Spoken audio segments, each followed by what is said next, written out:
Okay, దేవుని పరిశుద్ధ నామానికి మహిమ కలుగును గాక. నాతో జత పనివారైన దేవుని సేవకులందరికీ వందనాలు.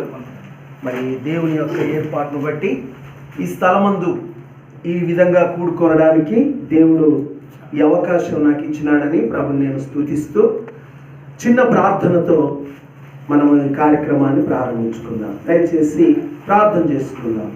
పరిశుద్ధుడవై ఉన్న మా పరమ తండ్రి, నీ యొక్క కృపా కనికరాన్ని బట్టి అనుకున్న విధంగా ఈ యొక్క స్థలమునందు శివనగూడెంలో మునుగోడు నియోజకవర్గ సేవకుల సహవాస కూడిక అని నీ యొక్క నామమును బట్టి దేవాని దాసులు నాయన ఈ స్థలమందు సహవాసంగా కూడి ఉన్నారు.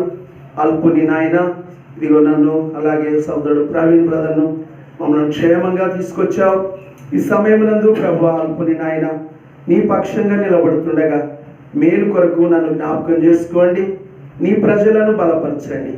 నీ సన్నిధి మాతో ఉంచి నీ వాక్యం ద్వారా మాతో మాట్లాడమని నీ నామమునకే సమస్త మహిమ ఘనత ప్రభావాలు ఆరోపించుకుంటూ మీ చేతులకు అప్పగించుకుంటూ యేసు క్రీస్తు వారి పరిశుద్ధ నామం పేరట ప్రార్థించి వేడుకొనుచున్నాము తండ్రి. ఆమేన్. ఆమేన్. ఈ సమయంలో పరిశుద్ధ గ్రంథమైన బైబిల్లో నుండి దైవ వాక్యము ద్వితీయోపదేశ కాండము 1వ అధ్యాయము. ద్వితీయోపదేశ కాండము 1వ అధ్యాయము.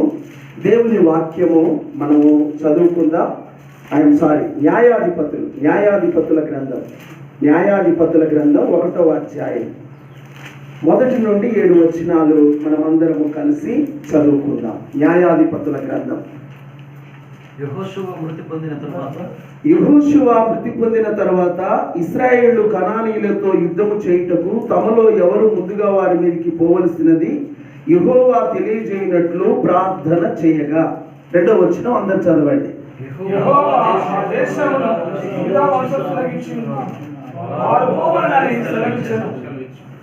అప్పుడు యూదా వంశస్థులు తమ సహోదరులైన సిమియోనీయులతో మనము కనానీయులతో యుద్ధము చేయుటకు మా వంతులోకి మాతో కూడా రండి, మేమును మీతో కూడా మీ వంతులోనికి వచ్చేదమని చెప్పగా సిమియోనీయులు వారితో కూడా పోయిరి.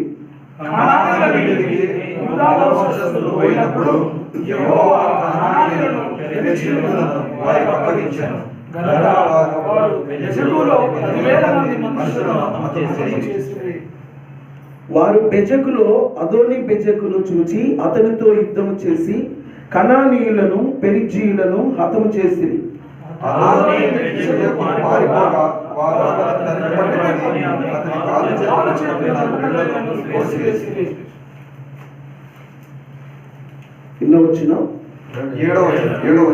అప్పుడు అదోని బెజకు తమ కాళ్ళు చేతుల బొటన వేలు కోయబడిన 70 మంది రాజులు నా భోజనపు బల్ల కింద ముక్కలు ఏరుకొని చూడిరి. నేను చేసినట్లే దేవుడు నాకు ప్రతిఫలం ఇచ్చాను. వారు యెరూషలేమునకు అతన్ని తోడుకొని పోగా అతడు అక్కడ చనిపోయాడు. చాలు. ప్రియమైన వాళ్ళారా, ప్రత్యేకముగా ఈ సమయంలో 3 ప్రాముఖ్యమైన విషయాలు నేను మీతో షేర్ చేసుకోవడానికి ప్రభు నన్ను ప్రేరేపించాడు. ఏంటి ఆ 3 ప్రాముఖ్యమైన విషయాలు అని అంటే, ఇశ్రాయేలు అనబడిన యాకోబు సంతానము 12 మంది సహోదరులు. వీరికి దేవుడు వాగ్దాన దేశము వారికి ఇచ్చిన తర్వాత మోషే మృతి నొందినాడు, యెహోషువ కూడా చనిపోయాడు. ఆ తర్వాత వారిలో ఇంకా కొంతమందికి స్వాస్థ్యములలో మరికొంత పొందవలసిన వారు ఉన్నారు. అలాంటి సమయంలో ఇశ్రాయేలీయులందరూ కూడా కలిసికట్టుగా, ముఖ్యంగా 12 మంది కలిసికట్టుగా అక్కడ నిలిచి వారు దేవుడి సన్నిధిలో ప్రాముఖ్యంగా దేవుని చిత్తము తెలుసుకోవడానికి వారు కలుసుకున్నారు. దేవుని చిత్తము తెలుసుకోవడానికి వారు కలుసుకున్నారు. వారు కలిసి దేవుని ఏర్పాటు ఏంటో తెలుసుకోవాలి అని వారు కూడుకున్నారు. నెంబర్ 1. రెండవ విషయం ఏమిటి అంటే, వారు కలిసి పని చేశారు. చూపిస్తాను నేను వాక్యం కూడా. ఆ విధంగా కలుసుకున్నారు, కలుసుకొని పనిచేశారు. మూడో విషయం ఏంటంటే వారు కలిసి విజయాన్ని సాధించారు. కాబట్టి ప్రభువు మనకు ఏం బోధిస్తున్నాడు అని అంటే, మీరు కలిసి నా దగ్గర మీరు విచారణ చేయాలి. మొట్టమొదట నేను చెప్పేది ఏందో మీరు తెలుసుకోవాలి. నేను చెప్పిన దాన్ని బట్టి మీరు అందరూ కలిసి పని చేయాలి. ఆ తర్వాత మీ అందరూ నా విజయాన్ని చూస్తారు అని దేవుడు అంటున్నాడు. ఇందులో దేవుడు మనకు బోధిస్తుంది ఏంటంటే యూనిటీ, ఐక్యమత్యం. ఈ యూనిటీని మనం కలిగి ఉండాలన్నది ప్రభు యొక్క ఉద్దేశం. కాబట్టి మరి సహోదరులు ఐక్యత కలిగి నివసించుట ఎంత మేలు, ఎంత మనోహరము. కాబట్టి అది ఎంతో మేలు. ఐక్యమత్యమే మహా బలం. కాబట్టి ఈ యొక్క ఐక్యమత్యంతో దేవునిలో మనం ముందుకు పోవాలన్నది దేవుడి యొక్క ఉద్దేశం. మొట్టమొదటిగా వారి ఎదుట ఒక సమస్య ఉంది. కనానీయులతో యుద్ధము చేయుటకు తమలో ఎవరు ముందుగా వారి మీదికి పోవలసినది యెహోవా తెలియజేయనట్లు ప్రార్థన చేయగా. గమనించండి, వారి ఎదుట ఉన్న సమస్య ఏంటంటే కనానీయులతో యుద్ధానికి పోవాలి. నువ్వు పోవాలన్నా నేను పోతాను ఒక ఆయన అంటాడు, ఇంకొక ఆయన నేను పోతాను అంటాడు. నో, అలా కాదు. దేవుడు తెలియజేయాలి. దేవుడు ఎవరిని ముందు పొమ్మంటున్నాడో ఆయన సన్నిధిని మనము ప్రార్థన చేసి తెలుసుకుందాం. కాబట్టి నేటి దినాలలో దైవ సేవకుల జీవితాల్లో కొరవడుచున్న ప్రత్యేకమైన మాట ఏంటంటే దేవుని యొక్క చిత్తమును తెలుసుకోకుండానే సొంత నిర్ణయాలతోటి ముందుకు పోతున్న పరిస్థితులు ఉంటున్నాయి. కాబట్టి వీరు 12 మంది ఎవరు ముందు పోవాలనో తెలుసుకొనున్నట్లు వారు దేవుడు తెలియజేయనట్లు ఏం చేసినారట? ప్రార్థన చేయగా. కాబట్టి దేవుడు తెలియచేయాలి. కాబట్టి వీరు దేవుడు తెలియజేసిన దాన్ని బట్టి వారు కలిసికట్టుగా ముందుకు పోవడానికి సిద్ధపడ్డారు. ఇంకా దేవుడే తెలియజేసింది అనుకో, ఇక అప్పుడు అందరూ ఏకాభిప్రాయంతో ముందుకు పోతారు. ఇక అల్ల ఎవరైనా భిన్నాభిప్రాయం వచ్చిందనుకో వారిని ముందుకు సాగదు. ఎందుకంటే దేవుడు సెలవిచ్చినది అది నిలబడుతుంది తప్ప మనుషుని సొంత ఆలోచనతోటి ముందుకు పోతే అది నిలవదు. అందుకొరకే దేవుడు తెలియజేయున్నట్లు వారు ప్రార్థన చేశారు. మనం దేవుడి లేఖనాలు బాగుగా ఎరుగుదుము. ఇర్మియా గ్రంథం 33వ అధ్యాయం 33వ వచనము, నీవు నాకు మొరపెట్టుము, నేను నీకు ఉత్తరం ఇచ్చేదను. నీవు గ్రహింపలేని గొప్ప సంగతులను, గూఢమైన సంగతులను నీకు తెలియచేతును. కాబట్టి ప్రభువారు తేటగా అంటున్నాడు, నువ్వు నాకు మొరపెట్టు, నేను నీకు ఉత్తరం ఇస్తా, నేను నీకు తెలియజేస్తా. ప్రాముఖ్యంగా అక్కడ దేవుని వాక్యాన్ని బట్టి చూస్తే గూఢమైన సంగతులు అన్నాడు. గూఢమైన సంగతులు. కాబట్టి కొన్నిసార్లు కొన్ని పరిస్థితులను బట్టి ప్రభువు మనకు తెలియజేస్తాడు. ఎప్పుడు తెలియజేస్తాడు? ఆయన సన్నిధిని నీవు ఆశతో ఆయనకు దగ్గరగా ఉండి, ప్రభువా నేను ఇప్పుడు ప్రస్తుతం ఉన్న పనిలో మేమేమి చేయాలి మాకు తెలియజేయమని ఆయనకు దగ్గరగా వచ్చినప్పుడు ఆయన తెలియజేస్తాడు. ఆయనను ప్రార్థించినప్పుడు తెలియజేస్తారు. కాబట్టి మనము దేవుడు తెలియజేయడానికి సిద్ధంగా ఉన్నాడు. He's ready to tell you, he's ready to inform you. నీకు తెలియజేయడానికి, నీకు ఆ విషయాన్ని వెల్లడి చేయడానికి ఆయన సిద్ధంగా ఉన్నాడు. నువ్వు ఆయన సన్నిధికి రావడానికి, తెలుసుకోవడానికి నువ్వు సిద్ధంగా ఉన్నావా?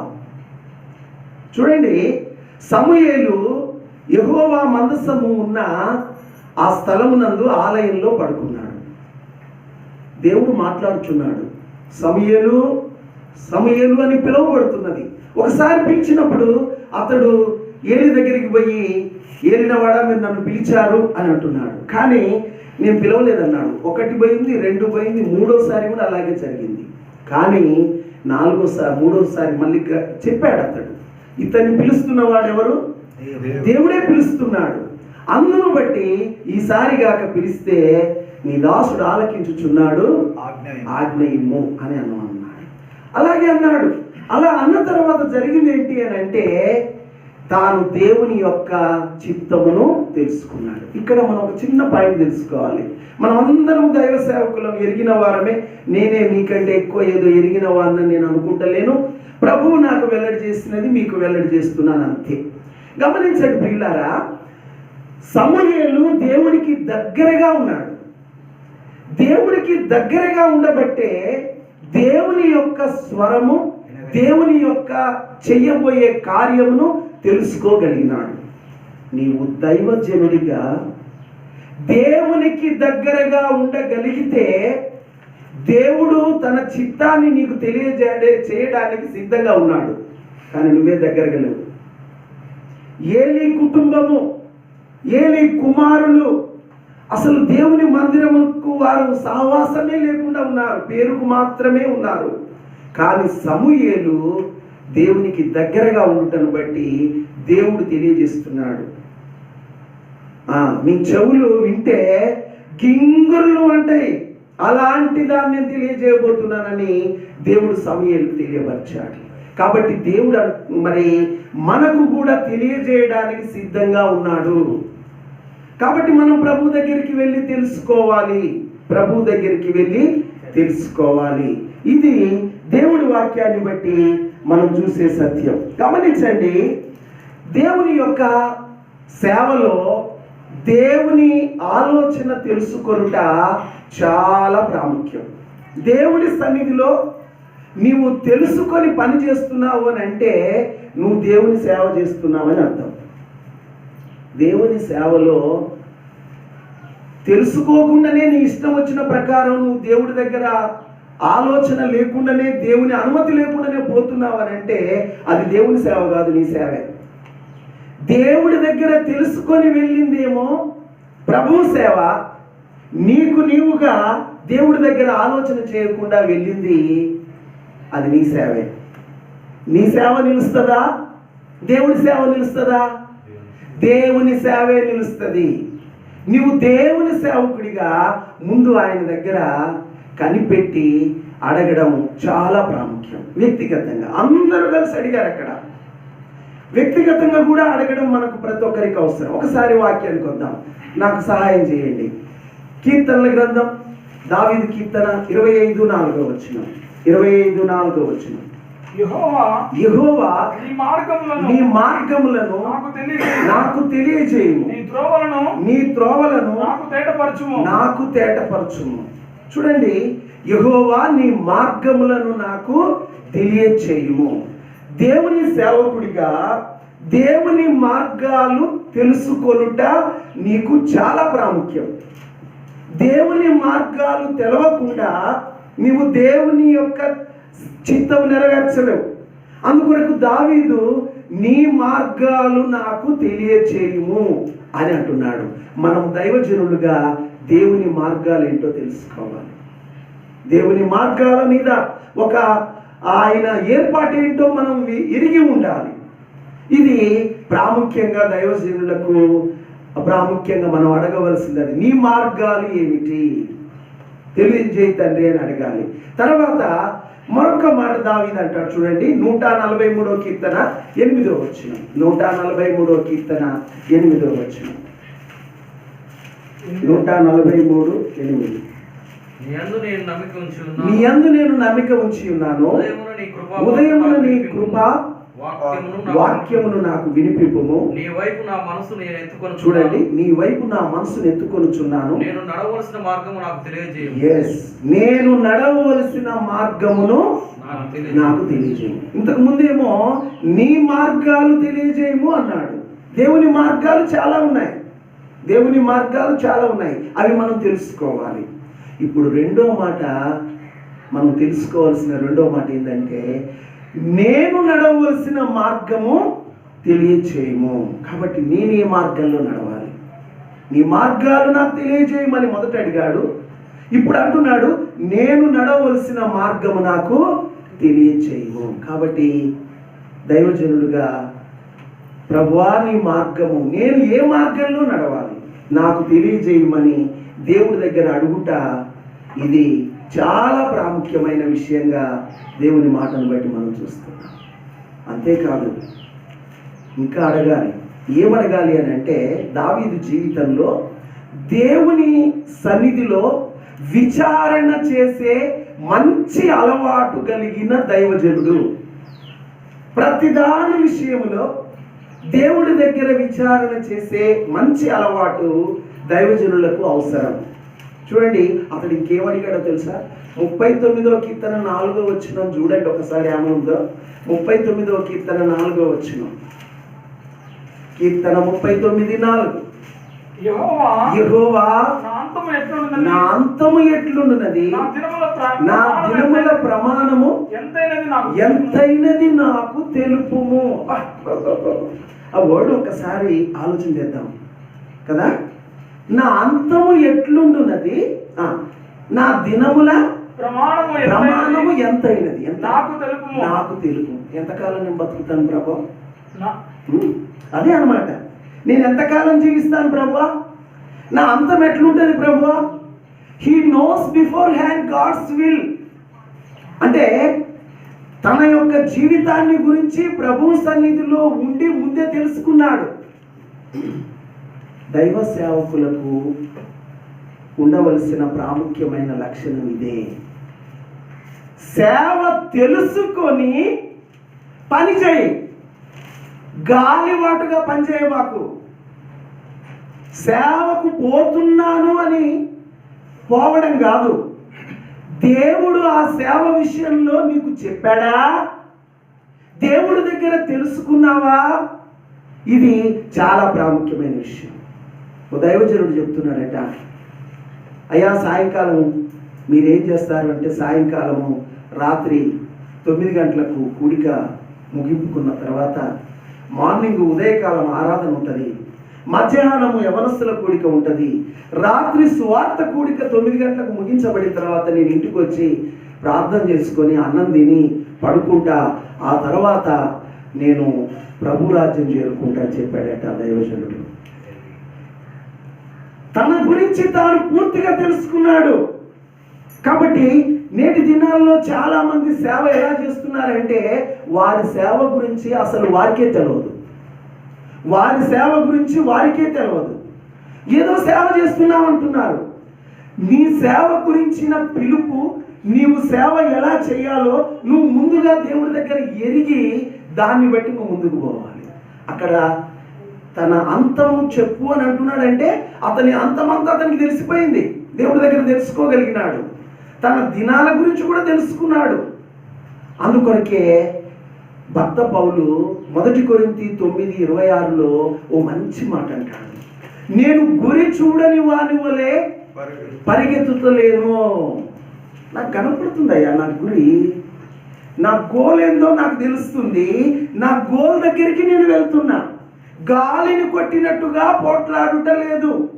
కొంతమంది గాలితోటి పోట్లాడుతారు. గాలితోటి పోట్లాడుతున్నారు అంటే దే ఆర్ వేస్టింగ్ దై టైం. వారి సమయాన్ని వృధా చేస్తున్నారు. నీకు నీవు గురి చూసి పరిగెత్తాలి. ఎస్, దేవుడు నాకు ఈ పని అప్పగించాడు, దాన్ని బట్టి నేను ముందుకు వెళ్తున్నా. నేను ఈరోజు చేయవలసిన పని ఇది. దేవుడు నాకు ఈ దర్శనం ఇచ్చాడు, ఆ దర్శనాన్ని బట్టి నేను ఈ సేవ చేస్తున్నా. కాబట్టి మన దేవుడు తెలియజేయడానికి సిద్ధంగా ఉన్నాడు. మనము తెలుసుకోవడానికి సిద్ధపడాలి. అన్నీ చెప్తాడు ఆయన. నీ సేవ గురించి కూడా నువ్వు ఎట్లా చేయాలో చెప్తాడు, నీ అంతం చెప్తాడు, నీ యొక్క పరిచర్యలో నీ కాలములు కూడా చెప్తాడు. దాన్ని మనం ఎరిగి ముందుకు పోవాలని దైవవాక్యం మనకు బోధిస్తుంది.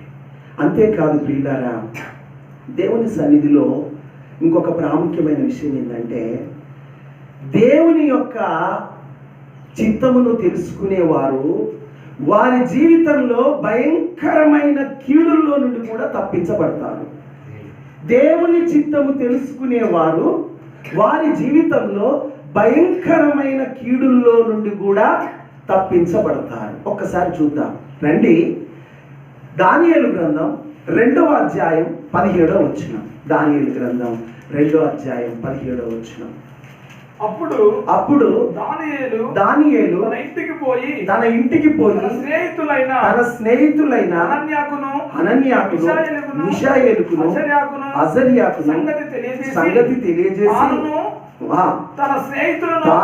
తన స్నేహితులను బబులోనులో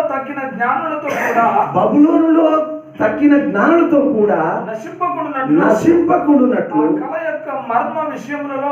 అది అండర్లైన్ చేయండి. ఆ కళ యొక్క మర్మం విషయంలో పరలోకమందున్న దేవుని వలన దాక్ష్యము పొందు నిమిత్తమై ఆయనను వేడుకొండని వారిని హెచ్చరించెను. చూడండి, ఈ బబులోను రాజు సామ్రాట్ భలే కలగన్నాడు కదా.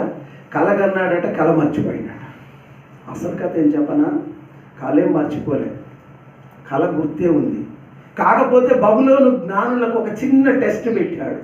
ఏంటా టెస్ట్ అంటే, ఇప్పుడు మీరు ఏం చేయాలంటే నా కళ చెప్పాలి, కళ బాగుని చెప్పాలి. వాళ్ళు అంటారు కదా, అది కాదు మహారాజా, ముందు మీరు కళ చెప్పండి, తర్వాత మేము దాని భావం చెప్తూ ఉంటాము.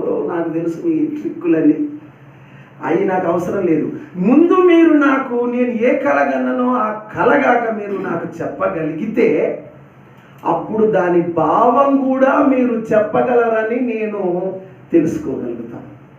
మీరు ఏదో కాలక్షేపానికి ఏదో 2 మాటలు చెప్తారు. నో, ముందు నేను కన్న కళ చెప్పండి, అప్పుడు మీరు దాని భావం చెప్తారని నాకు అర్థమైపోతుంది. చెప్పండి అని అంటే బబులోను శకులగాండ్రు, తర్వాత గారడి విద్య గలవారు అందరూ కూడా అసలు దీని విషయంలోన ఎవ్వరు ముందుకు రాలేకపోయారు.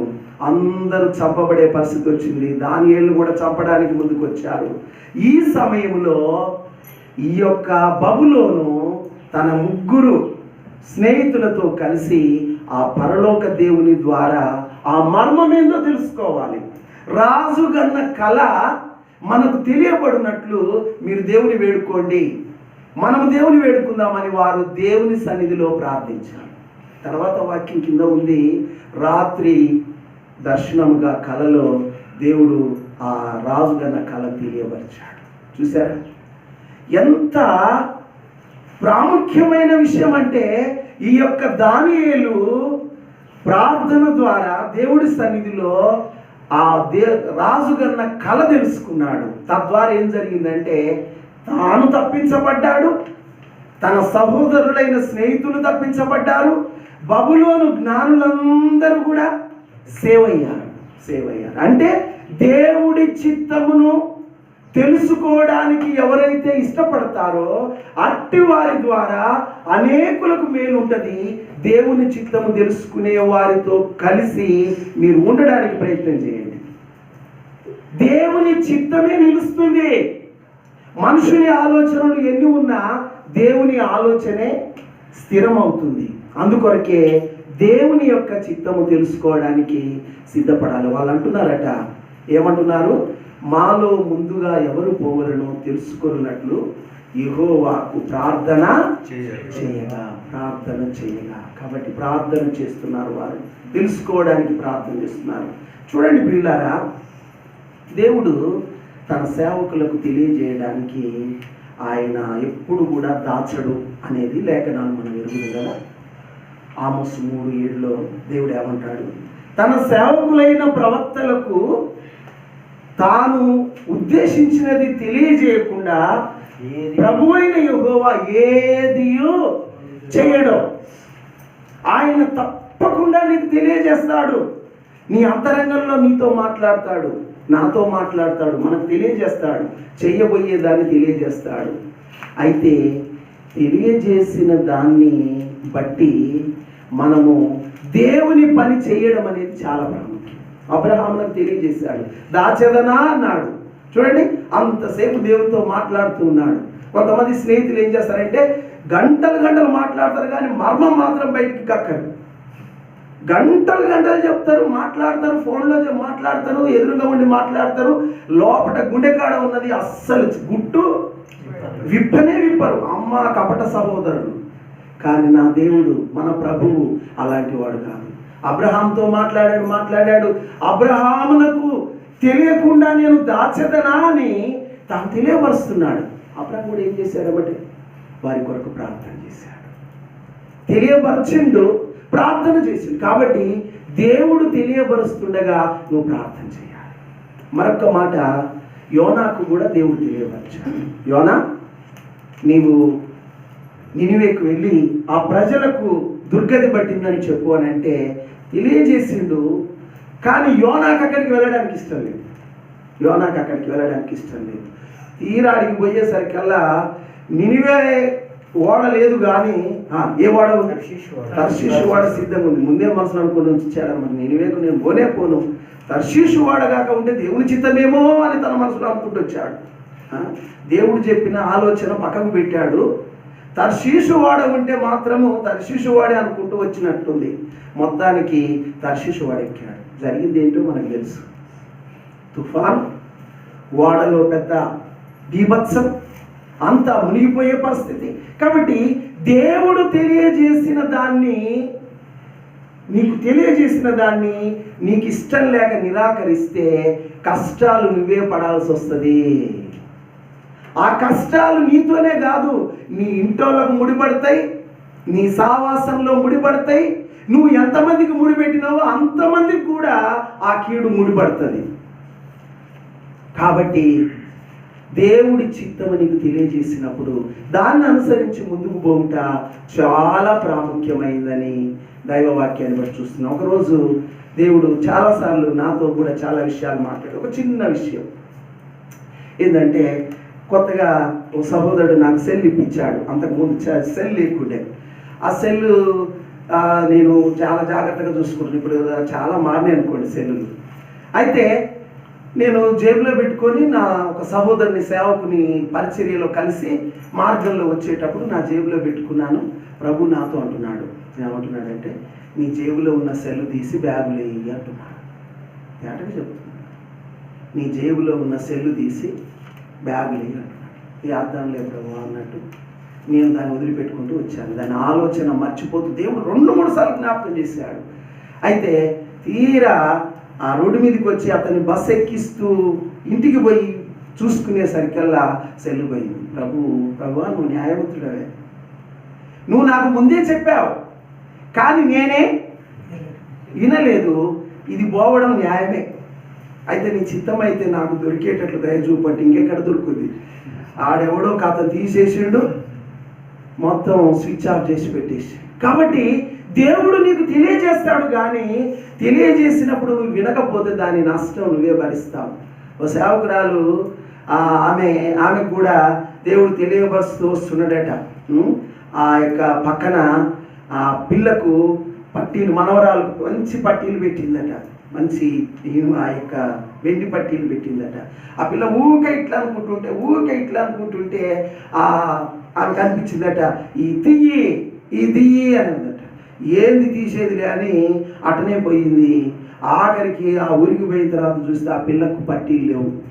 ఆ పట్టీలు ఆ ఆటోలోనే జారిపోయినాయి. నేను ఎందుకు విషయాలు చెప్తున్నానంటే, దేవుడు తెలియజేసిన దాన్ని నీవు వినకపోతే దాని నష్టానికి మనమే బాధ్యులం. కాబట్టి దేవుడు ఏం తెలియజేస్తాడు తప్పకుండా నీకు ప్రార్థించిన నీకు తెలియజేస్తాడు. నువ్వు దాన్ని వినాలి. విని లోబడితే మేలు. ఒక దినము నా జీవితంలో కూడా ప్రియులారా, దైవ సేవకులుగా మీ అందరికీ అనుభవం, మరి నాకున్న చిన్న అనుభవం చెప్తున్నాను. దేవుని పరిచర్యలో మరి ప్రభు సన్నిధిలో ఉండగా ఆ నిడమనూరులోన ఆ బస్ స్టాండ్ మార్గంలో చిన్న స్థలము మొట్టమొదట నేనైతే ఒక గుంట అడిగాను. ప్రభు నాకు 10 గుంటల భూభాగం ఇచ్చాడు. ఆ బస్ స్టాండ్ దగ్గర మంచి దేవుడు ఆయన కనికరాన్ని బట్టి నాకు స్థలం ఇచ్చాడు. అక్కడ ఒక చిన్న మందిరము పాక వేసుకొని అక్కడ నేను నివాసం ఉంటున్నాను. చిన్న పిల్లలు 1998లో నేను దేవుని సేవకు వచ్చాను. అంతకుముందు టీచర్గా ఉండి ఆ తర్వాత ఈ సేవా పరిచర్యలో చాలా కాలం ప్రయాసపడగా ఒక చిన్న స్థలం, ఆ స్థలంలో అక్కడ ఉండగా పిల్లలు పెద్దోళ్ళు అవుతున్నారు. కుటుంబం పెద్దదవుతుంది. దేవుని సన్నిధిలో నేను ప్రార్థన చేయడం మొదలుపెట్టాను. ఏమని ప్రార్థన చేశాను అంటే, ప్రభువా, ఎదుగుతున్న పిల్లలను బట్టి 3 కుమారులు, నాకు చిన్న గది, ఆ చిన్న గదిలోనే నివాసం. కాబట్టి అక్కడ పిల్లలకు వివాహాలైతే పరిస్థితి ఏంటి? అంతేకాదు, రెండవ మాట ఏంటి అని అంటే, దేవుని యొక్క సన్నిధిలో నీ మందిరం చిన్న మందిరంగా ఉంది, మందిరం పెద్దది కావాలి, ఎలా చేయాలి అంటూ నేను ఆలోచన చేస్తున్నప్పుడు దేవుడు అన్నాడు, నా సన్నిధిలో కనిపెట్టి ప్రార్థన చేయాలి. 3 దినాలు ఫాస్టింగ్ ప్రేయర్, 3 దినాలు ఉపవాస ప్రార్థన శుల్క. దేని కొరకు? ప్రభువా, నీ చిత్తము ఏమిటి? పిల్లలు ఎదుగుచున్నారు, గృహం కావాలి, నీ మందిరం కావాలి, నాకు దయచేసి సహాయం చేయమని సాయంకాలం పూట మాత్రం మజ్జిగ తాగిన, నీళ్ళు మజ్జిగ, అంతకు మించి ఏది ఏం లేదు. ప్రేయర్ అంటే ప్రేయరే, ప్రార్థనలో కూర్చోవడమే ప్రాముఖ్యంగా, ప్రభు సన్నిధిలో అడగడమే. 3 రోజులు డే అండ్ నైట్ ప్రభు సన్నిధిలో ఉపవాసం ఉండి, ప్రభువా నువ్వు నాకు తెలియజేయమని ప్రార్థిస్తుండగా దేవుడు 3వ రోజు రాత్రి అక్కడ నాకు తెల్లవారుజాము 4 గంటలకు, ఇప్పుడు నేను ఎక్కడైతే మందిరం కట్టానో అక్కడ గొప్ప స్టీలు కుప్పలు కుప్పలుగా కనపడుతున్నాయి, అటుపక్క సిమెంట్ కట్టలు పడుతున్నాయి. అదంతా ప్రభు నాకు చూపిస్తున్నాడు. ఒక సహోదరుడు అంటున్నాడు, ఇదే మందిరము, ఇది మందిరం కొరకే అని చెప్తున్నాడు. కథం మరుగైపోయింది. ఎమ్మటే మెలకొచ్చేసింది. లేచి దేవుని స్తుతించాను. మొదట స్టీల్ అవపడ్డది, సిమెంట్ కట్టలు అవపడ్డాయి. ఒక సహోదరుడు ఆ మాట అంటున్నాడు, జ్ఞాపకం వచ్చింది, దేవుని స్తుతించా, లేచి అప్పుడు 4 అవుతుంది. మళ్ళీ దేవుని స్తుతించి ప్రార్థించి పడుకున్నా. మళ్ళీ 2వసారి కళ. దేవుడు కళల ద్వారా కూడా మాట్లాడతాడు, బైబిల్ ఎన్నో ఉన్నాయి. కాబట్టి 2వసారి కళ ఏంటంటే, ఒక సహోదరుడు అక్కడికి వచ్చాడు, నాతో జత పనివాడైన సేవకుడు. సాధోకు బ్రదర్, మీరు భయపడుతున్నారు, మీరు భయపడొద్దు, ఇదిగో కింద గృహము, పైన మందిరము, నువ్వు భయపడొద్దు, ముందుకు పో అని చెప్తున్నాడు. మెలకు వచ్చేసింది. చేతిలో 5 పైసలు లేవు కానీ 1000 ఏనుగులంత బలం వచ్చింది. ఆయన కార్యం ఆయన చేసినాడు. ప్రస్తుతము కింద గృహము, పైన మందిరము, విశాలమైన మందిరము దేవుడిచ్చాడు. ఎందుకు నేను ఈ విషయాలు చెప్తున్నానని అంటే, ఆయన సన్నిధిలో నేను అడిగాను, ప్రభువా ఇప్పుడు పరిస్థితుల్లో నేను ఏమి చెయ్యాలి అని నేను అడిగినప్పుడు ఆయన నాకు ఇది చెయ్యబోతున్నానని చెప్పాడు. చెప్పిన ఆయనే చేశాడు. దైవజనులుగా ప్రతి విషయంలో కూడా సేవను ముందు ఎరిగి చెయ్యి. ఎరిగి నీ పరిచర్య ఏంటో ఎరిగి నువ్వు పని చేయి. పరిచర్య ఎరగకుండా నువ్వు పోతున్నావు అని అంటే నీవు గాలితో పోట్లాడుతున్నట్లే అని దేవుడి వాక్యాన్ని బట్టి మనం బోధించబడుతున్నాం. అందును బట్టి దేవుడు తెలియజేయున్నట్లు వారు కలిసి ప్రార్థించారు. తర్వాత 3వ వచనం నేను 2వ పాయింట్కి వస్తున్నాను, గమనించండి. అప్పుడు యూదా వంశస్థులు తమ సహోదరులైన సిమియోనీయులతో, మనము కనానీయులతో యుద్ధము చేయుటకు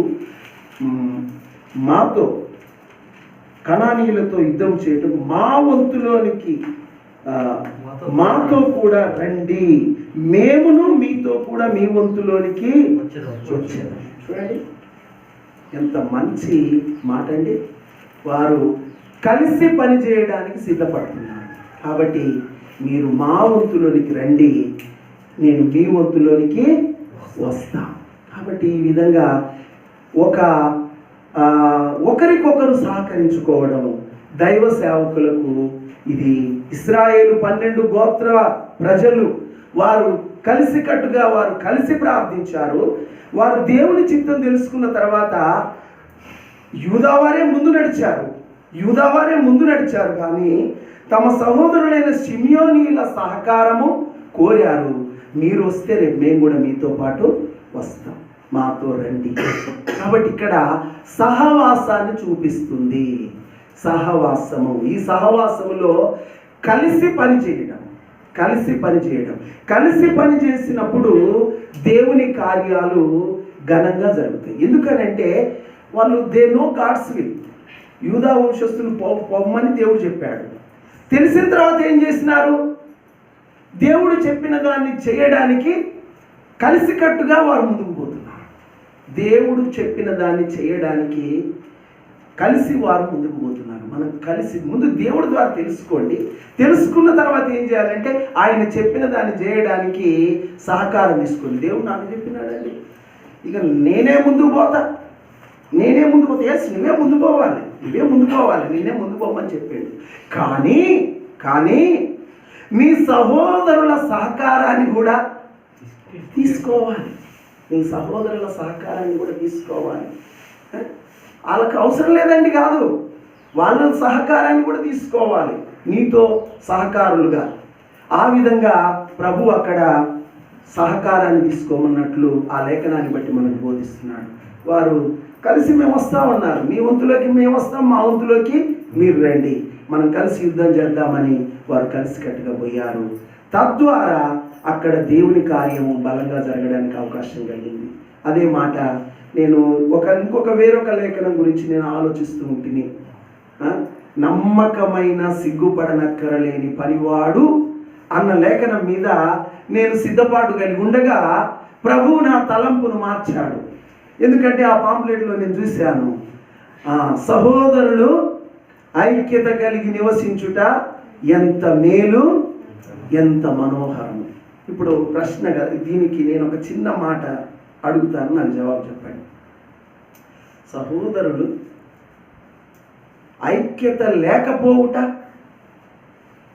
మీరు వదిలి కీడు. దాన్ని నేనేమంటానంటే సహోదరులు ఐక్యత లేకపోవుట ఎంత కీడు, ఎంత విచారకరము. సహోదరులు ఐక్యత కలిగి ఉంటే ఎంత మేలు, ఎంత మనోహరము.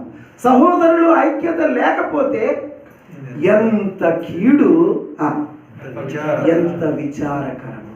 కాబట్టి వారు భిన్నాభిప్రాయాలు కాదు, ఏకాభిప్రాయంతో కలిసిపోవడమే దేవుని కార్యం. భిన్నాభిప్రాయము అది దేవుని చిత్తానికి వ్యతిరేకమైనదైతే అది నిలవదు. అందుకొరకే దేవుని చిత్తమును తెలుసుకున్న తర్వాత అందరూ వాళ్ళు చేసింది ఏంటంటే కలిసికట్టుగా ముందుకు పోయారు. చూద్దాం, కొన్ని లేఖనాలు నేను త్వరగా ముగించడానికి ప్రయత్నం చేస్తాను. రండి, దేవుని వాక్యం 2 సమూయేలు 10వ అధ్యాయం 11వ వచనం. 2 సమూయేలు 10:11. 2 సమూయేలు 10:11. అభిషేక్కి అప్పగించి సిరియన్ల బలము నాకు మించిన ఎడల నీవు నన్ను ఆదుకొనవలెను. అమ్మోనీయుల బలము నీకు మించిన ఎడల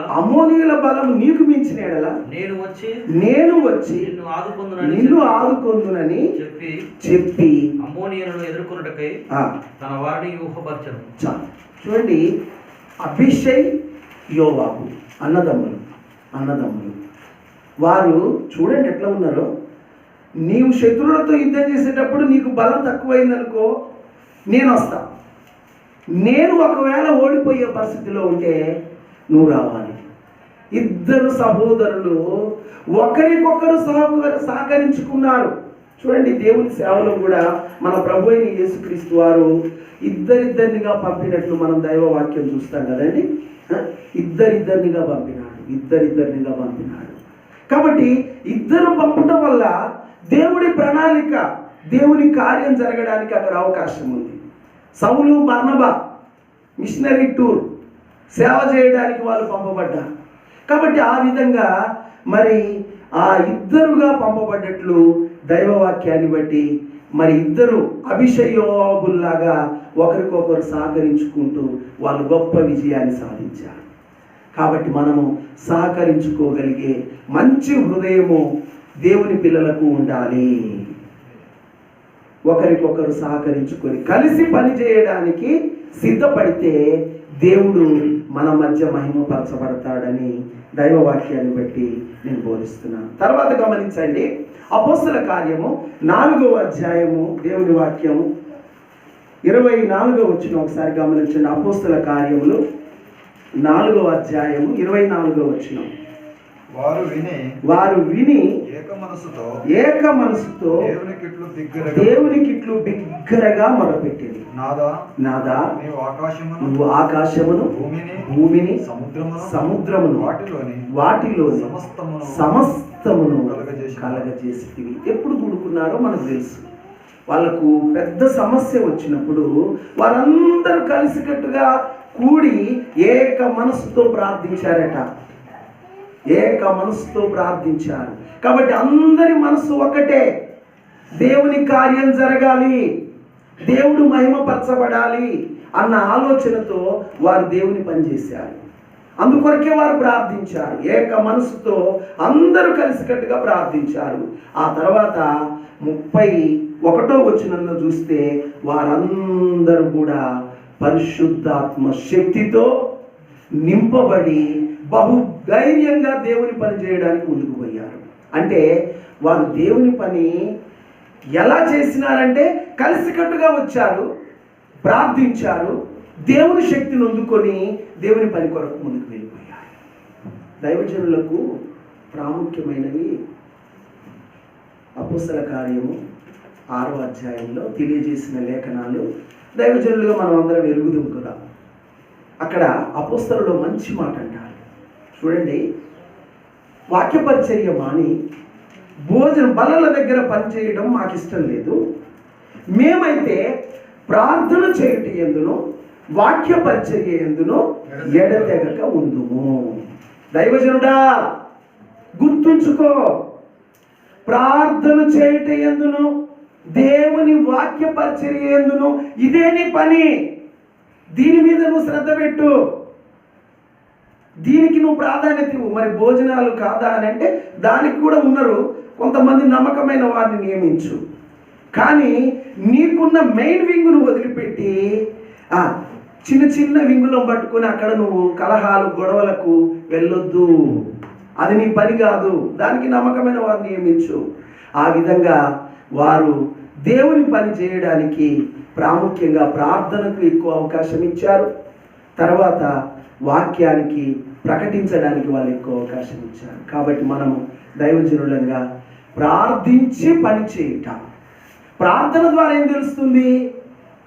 దేవుని చిత్తం తెలుసుకుంటాం.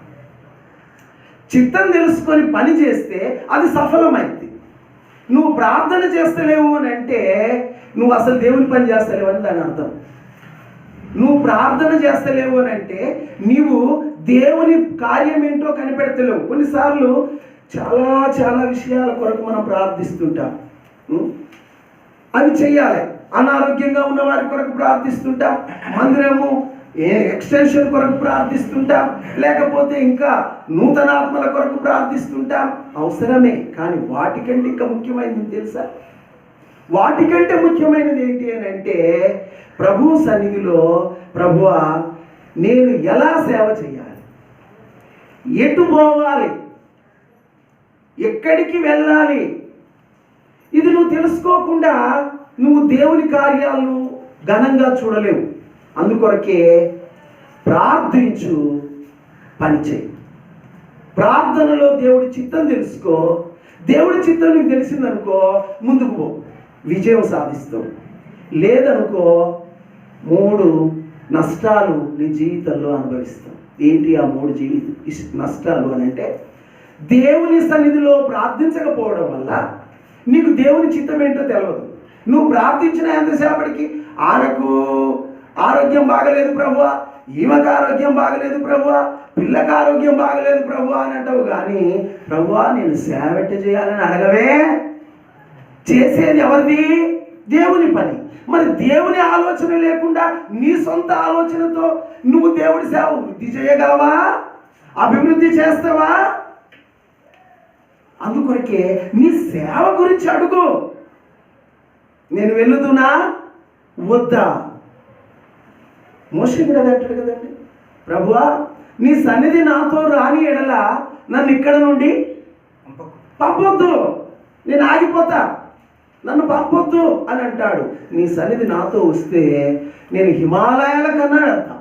ఎందుకంటే నువ్వు నాతో వచ్చుటను బట్టే నాకు నీ మహిమ కనపరచబడుతుంది కదా అని అంటాడు. కాబట్టి ప్రతి విషయంలో దైవజనులంగా మనము ఆయన కార్యమును ఎరిగి పనిచేస్తే అది సఫలీకృతం అవుతుంది. లేకపోతే మన టైము వేస్ట్ అవుతుంది, మన డబ్బులు వేస్ట్ అవుతాయి, మన ప్రయాస వేస్ట్ అవుతుంది. దేవుడి చిత్తం తెలుసుకోకుండా పనిచేస్తే టైం వేస్ట్. రెండోది ఏంటి? Money waste. మూడోది ఏంటిది? Energy waste. ఉరికి ఉరికి ఉరికి తర్షీష్కి పోయి ఏమైపోయింది? ప్రయాస. ఎంత ప్రయాస! చేప కడుపులకు పోవాలి. నువ్వు మొండివైతే నేను జగం మొండి అంటున్నాడు దేవుడు.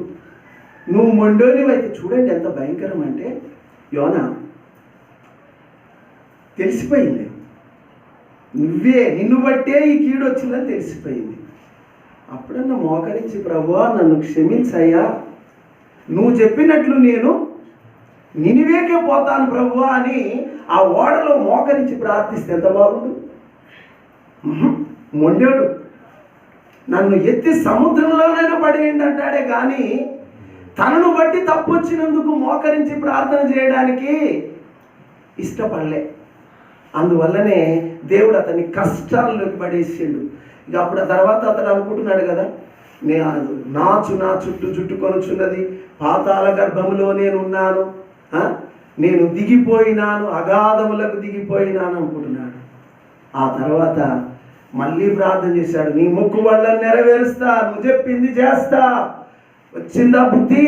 వచ్చింది. ఓకే, పోయేటప్పుడు నువ్వు మాత్రం వచ్చేటప్పుడు అక్కడ టికెట్ తీసుకున్నావు, కానీ నేను చేప కడుపులో పెట్టినా నిన్ను, నీకు ఇక టికెట్ కూడా లేదు. అదే తీసుకుపోయి నువ్వు ఏడ సువార్త చేయాలనో ఆడ కక్కుద్ది అని దేవుడు చేప కడుపులో పెట్టి ఎక్కడికి తీసుకుపోయినాడు? యోనాను తీసుకుపోయినాడు. జాగ్రత్త.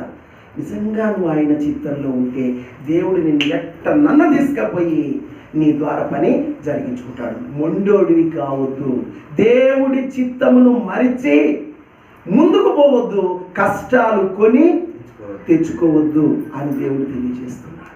అందుకొరకే ప్రభు సన్నిధిలో మరి ఆ విధంగా మనము దేవుని యొక్క సన్నిధిని ఆయనను ఎరిగి ఆయన చిత్తం ఎరిగిపోవాలనేది ప్రాముఖ్యంగా మనం చూసే సత్యం. తర్వాత సహోదరుల సహకారం గురించి మనం మాట్లాడుకుంటూ ఈ దేవుని పని చేయుట కొన్ని విషయాలు మనం చెప్పుకుంటున్నాం.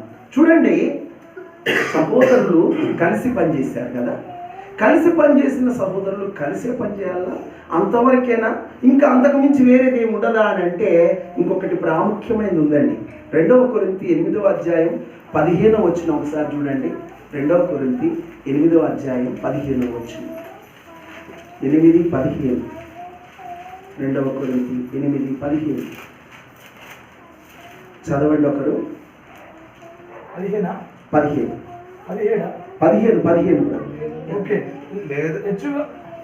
లేదనియు హెచ్చుగా కూర్చుకుని వానికి ఎక్కువ మిగులు లేదనియో, తక్కువగా కూర్చుకుని వానికి తక్కువ కాలేదనియో వ్రాయబడిన ప్రకారము అందరికి సమానముగా ఉండు నిమిత్తము ప్రస్తుతమందు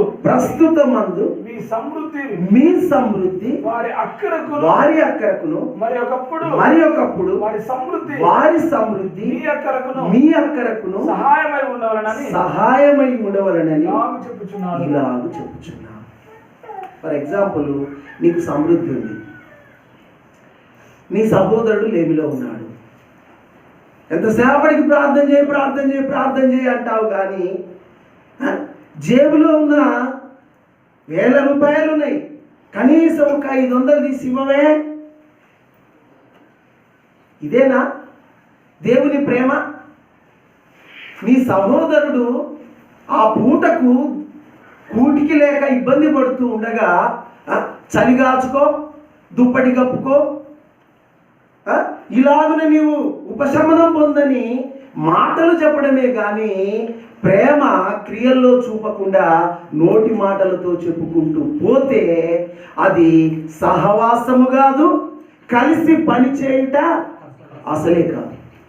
కాబట్టి సహోదరుల ఐక్యతలో మరొక ప్రాముఖ్యత ఏముందంటే, సహకరించుకోవడంలో ప్రార్థనా సహకారమే కాదయ్యా, ఆర్థికంగా కూడా సహకరించుకోవట్లో అది కూడా అత్యవసరము. అలాగున మన సహోదరులు ఉన్నప్పుడే దేవుని నామం మహింపరచబడుతుంది. ఇంకొక మాట చెప్పనా, నేను సహోదరులు కలిసి పని చేసినప్పుడు దేవుడు రెట్టింపు రెట్టింపు రెట్టింపు బహుమానాలు ఇస్తాడు. ఒక మాట ద్వితీయోపదేశ కాండం 32:30 వచనం చూడండి.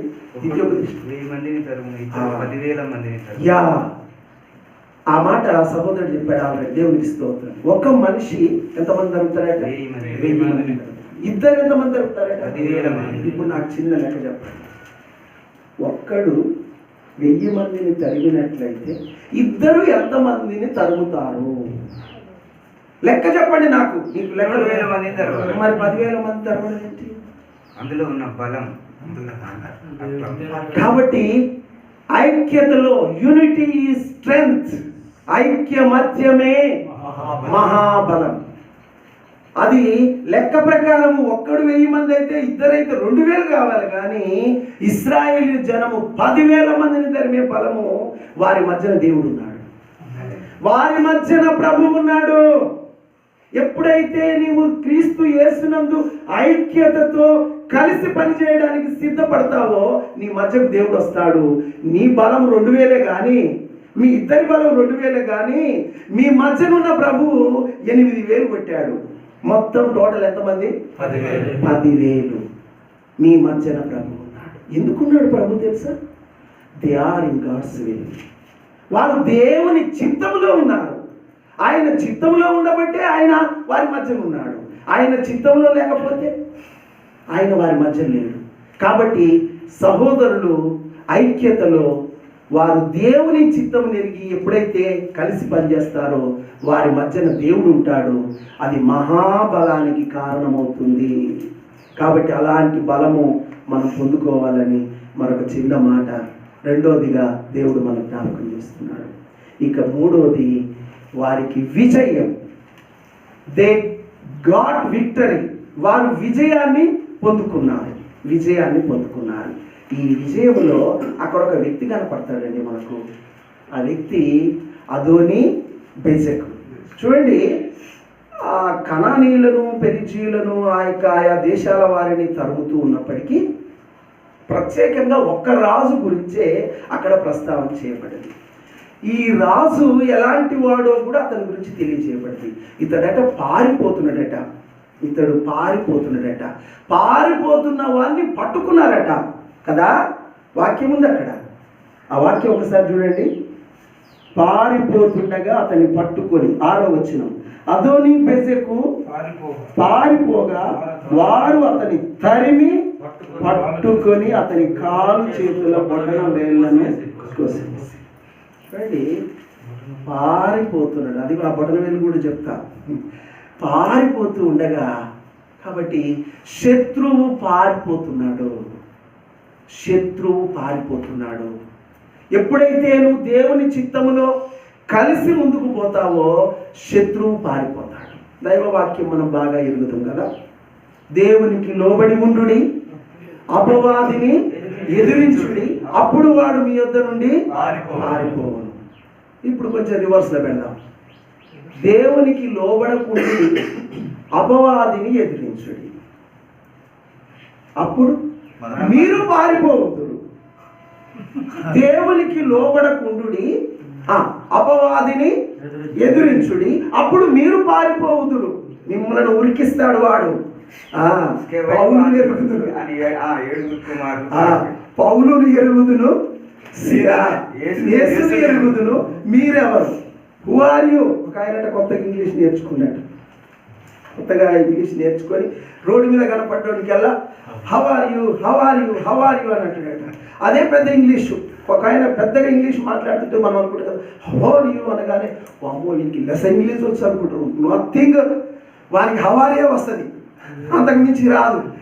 ఆడు దిగినోడు. ఇంక నేను ఇంతసేపు ఇండియన్స్ తోటి హౌ ఆర్ యు అన్న, అమెరికా వ్యక్తి వచ్చిండు, ఈయన దగ్గరికి పోయి హౌ ఆర్ యు అని అంటానే ఆయన దగ్గరికి పోయి హౌ ఆర్ యు అనగానే వాడనడట కదా హూ ఆర్ యు అనడట. ఈ హూ ఆర్ యు తెలియదు వానికి. ఇక కింద మీద ఐరాన్ అయిపోతున్నాడు. కాబట్టి నువ్వు తెలిసినలాగా హౌ ఆర్ యు అని అంటే వాడు హూ ఆర్ యు అంటాడు సాతానుడు. జాగ్రత్త, పారిపోవాల్సి వస్తుంది. దేవునికి లోబడి దేవుడి సన్నిధిలో ప్రార్థించి దేవుడి చిత్తముని ఎరిగి దేవుని పని చెయ్యి, నీకు విజయం. గాలివాటు ఎక్కడ పోయినావు? సేవకు పోయినా. ఏం చేస్తున్నావు? సేవ చేస్తున్నా. నీ సేవ మంచిదే, కానీ దేవుని ఆలోచన వెళ్ళిపోయావా? దేవుడు చెప్పినట్లే చేస్తున్నావా? అందులో నీకు విజయం ఉంటుంది. కాబట్టి ఇక్కడ ఆ ముగింపులో నేను చెప్తున్నాను, ఆ విజయం పొందడానికి దేవునిలో వారు కలిసి పనిచేశారు, అందువల్ల విజయం పొందుకున్నారు. మరొక మాట, వారు దేవుడి తీర్పులను నెరవేర్చారు. ముగింపు, దేవుడి తీర్పులను నెరవేర్చారు. అదోని బెజెకట 70 మంది రాజులను ఓడించి వాళ్ళ బొటన వేళ్లను కోసి తన బల్ల కింద ఉంచేవాడట, కుక్కల్లాగా. ఆ కుక్కల్లాగా ముక్కలు ఏరుకొని తిని వాళ్ళు ఉండాలి. 70 మంది రాజుల కుడి కాలు చేతి బొటన వేళ్లను కోసి బల్ల కింద పెట్టాడు. ఇతడే మెయిన్ ప్రాముఖ్యమైన రాజుగా అదోని బెజెక్కును గురించి మనం కింది భాగంలో చూస్తాం. ఎంతో మంది గురించి చెప్పిన ప్రాముఖ్యమైన రాజు వాడే. కాబట్టి ఈ రాజు ఇప్పుడు దేవుడి తీర్పులు ఇతని మీదకి వచ్చేసినాయి. దేవుడి తీర్పు, ఆ తీర్పులు ప్రాముఖ్యంగా ధర్మశాస్త్రం. దేవుడు న్యాయకర్త అయిన దేవుడు ఆయన ధర్మం ప్రకారం ఆయన చేస్తాడు. దుర్మార్గాన్ని విడిస్తే సరి. నువ్వు ఇశ్రాయేలీయుడవైనా అన్యుడవైనా దుర్మార్గాన్ని విడిస్తే సరి. విడవకపోతే మాత్రము ధర్మశాస్త్రం నెరవేర్చబడుతుంది. చూద్దాం ఒకసారి రండి. నిర్గమకాండము 21, 23, 25 వచనాలు స్పష్టంగా చదవండి. నిర్గమకాండం 21, 23, 25 వచనాలు. నిర్గమకాండం 23, 21. నిర్గమకాండం 21, 23, 25 వచనాలు. త్వరగా. హాని కలిగిన ఎడల నీవు ప్రాణమునకు ప్రాణము, కంటికి కన్ను, పంటికి పన్ను, చేతికి చెయ్యి, కాలుకు కాలు, వాతకు వాత, గాయమునకు గాయము, దెబ్బకు దెబ్బయు నియమింపవలెను. ధర్మశాస్త్రం. అందుకొరకే ఇది ధర్మశాస్త్రం. కాబట్టి దేవుడు న్యాయవంతుడు. కాబట్టి మన దుర్మార్గతను గాక విడవకపోతే నువ్వు మరి ధర్మశాస్త్రం ప్రకారం, ఎందుకంటే ఆయన అదే చేశాడు కదా, కాలి చేతి బొటన వేళ్ళను, చేతి బొటన వేళ్ళను కోసాడు. ఇప్పుడు ధర్మశాస్త్రం ప్రకారం ఈయన కూడా కాలు, కుడి చేయి బొటన వేలు, ఎడము కుడి కాలు బొటన వేళ్ళను కోసేశాడు. కాబట్టి ఇది దేవుని ధర్మశాస్త్రం ప్రకారము దుర్మార్గము చేసిన వారికి దేవుడి తీర్పు వస్తుంది. ఒకవేళ తిరిగితే మాత్రం అది జరగదు. ఇదే రక్షణ సువార్త. ప్రభువా, నేను తప్పు చేశానయ్యా, నేను పాపినయ్యా అని కాక నీ పాపాన్ని ఒప్పుకొని దేవుడి దగ్గర సరి చేసుకుంటే ఈ తీర్పు నీకు రాదు. లేకపోతే మాత్రము ధర్మశాస్త్ర తీర్పు ఇశ్రాయేలీయుడైనా అన్యుడైనా తప్పించుకోలేదు. ఓ రాజా, నువ్వు రహస్యంగా చేశావు, నువ్వు రహస్యంగా తప్పు చేశావు. నేను రాజులే, ఎంతమంది భార్యలైన ఉండొచ్చులే అని రహస్యంగా చేశావు. నీ భార్యలను బహిరంగంగా కళ్ళ ఎదుట ఇశ్రాయేలు అందరూ చూస్తుంటే చేపిస్తా. నువ్వేమో రహస్యంగా చేశావు. వదిలిపెట్టాడంటారా? అమ్మో, వదిలిపెట్టాడా?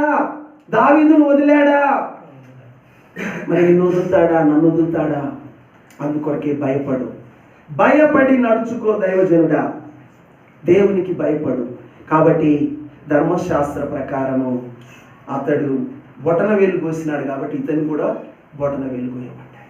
ఇంకొకటి ఏంటంటే ఇది తీర్పు. ఈ తీర్పు గురించి ఒకసారి వాక్యం చూద్దాం రండి. మత్తయి సువార్త 7వ అధ్యాయం మొదటి వచనం. మత్తయి సువార్త 7వ అధ్యాయం మొదటి వచనం. మత్తయి సువార్త 7 మొదటి వచనం.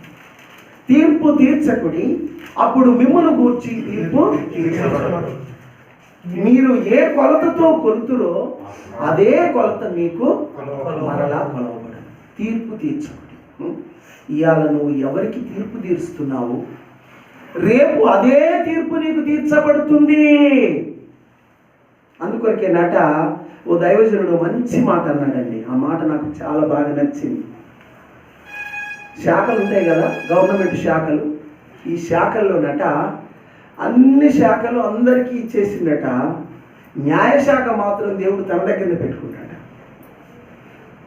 అన్ని శాఖలు పంచిండు, న్యాయశాఖ మాత్రం తన దగ్గర. ఎందుకంటే న్యాయం తీర్చేవాడు దేవుడు అక్కడే. నువ్వు ఎవరికి తీర్పు తీర్చబాకు దైవజనుడా. నువ్వు తీర్పు తీర్చుట నీ పని కాదు. నువ్వు ఇతరులకు ఏ విషయాల్లో తీర్పు తీరుస్తున్నావో ఆ విషయాల్లో నువ్వే దోషమని తీర్పు తీర్చుకొనుచున్నావు. నువ్వు అదే పని చేస్తున్నావు కాబట్టి దేవుని తీర్పు తప్పించుకొందువా. రోమా 2:1 కాబట్టి మన జీవితంలో తీర్పు, ఏ తీర్పు అదే తీర్పు వస్తుంది. ఇంకొక మాట నేను చెప్తాను. ఇది ఇత్తిన పంట, నువ్వు విత్తిన పంట. గలతీ 6:7 మనకు తెలుసు కదా. దేవుడు వెక్కిరింపబడడు, మనుష్యుడు ఏ పంట విత్తునో అదే పంట కోయడు. నువ్వు దుర్మార్గం పంట విత్తుతున్నావు అనుకో, దేవుడే వెక్కిరించబడ్డాయా, తప్పకుండా నీ పంట నువ్వు కోస్తావు. నీ పంట నువ్వు కోస్తావు. కొంచెం టైమే, ఎగిరిపడవచ్చు, కొద్దిగా టైం వస్తుంది. నువ్వు ఇత్తిన పంట నువ్వు తప్పకుండా కోస్తావు. ఎందుకంటే బలత్కారం చేత, అది లేఖనాల్లో ఇర్మియా గ్రంథం 7లో అంటాడు, నువ్వు బలత్కారం చేత శరీరమును ఆధారం చేసుకొని బలము నాకున్నది, 10 మందిని కొడతా, 20 మందిని దంతా అనుకోని కాక నిన్ను పెడితే నిన్ను దన్నడానికి 40 మందిని తెస్తాడు దేవుడు. జాగ్రత్త. తీర్పు, నువ్వు విత్తిన పంట నువ్వు కోస్తావు. చివరిగా బెజకుని గురించి ఇంకొక మాట. నువ్వు చేసింది నీ నెత్తి మీదకి వస్తుంది. నువ్వు చేసింది నీ నెత్తి మీదకి వస్తుంది. చూద్దాం ఆ వాక్యం కూడా. ఓబద్య 1:15. ఓబద్య 1:15. ఓబద్య గ్రంథం 1వ అధ్యాయం 15వ వచనం. 15.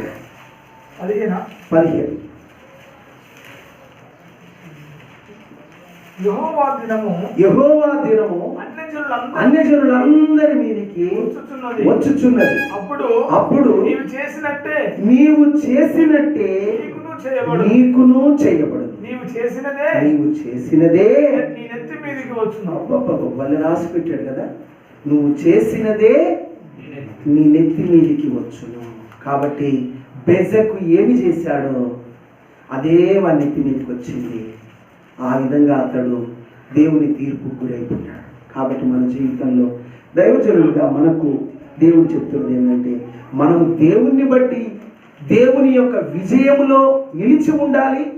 దేవుడి తీర్పులు మన ద్వారా జరగాలి, కానీ మనము తీర్పుల పాలయ్యే పరిస్థితి తెచ్చుకోకూడదు. అందును బట్టి మనము ఏ విషయాల్లోనైనా లోపంగా ఉన్నప్పుడు మనల్ని మనం దిద్దుకొని ప్రభు ఎదుట సరి చేసుకుంటే మనం ముందుకు పోతాం. ఇప్పుడు విజయం వాళ్ళు గొప్ప విజయాన్ని పొందినారు. కాబట్టి వారు కలిసి దేవుడి చిత్తము తెలుసుకున్నారు, కలిసి పని చేశారు, కలిసి విజయము పొందారు. ఇలాగున మరి దైవజనులు కూడా ఉండాలన్నది దేవుడి ఉద్దేశం. ఇలాంటి కృప దైవజనులందరూ కలిగి ఉన్నట్లు ఆ సర్వ కృపానిధి దేవుడు సహాయం చేయునుగాక. Praise the lord.